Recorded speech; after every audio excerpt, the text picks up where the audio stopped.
Hi, I'm Tammy. I was in Bible college 20 years ago, and I've stayed connected to Harvester since.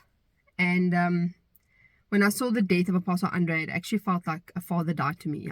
I've never cried like that for a very long time. But first, I just want to say thank you to the Pelsers. I kept thinking about this.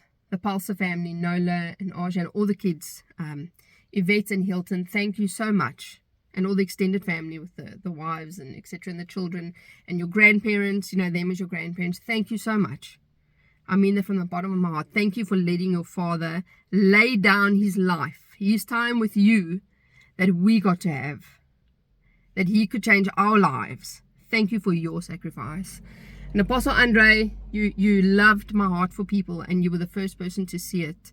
You didn't just see me as this weird, colorful girl. You saw my heart for people, and you prayed such a special grace over me that I will never, ever forget, and I've carried with me every single day. I mention you at least once a week, something in your teaching, and I watch every Harvester video because it still speaks to me. It's still relevant to me. And lastly, Apostle Andre, I just want to say, I'm so sorry that I failed acts 4 years in a row. 4 years in a row, I failed acts under your teaching. And you still had so much grace on me, and I'm so thankful. And I love you all so much, and hopefully I'll see you again sometime. But we are praying for all of you, and we love you, love you, love you.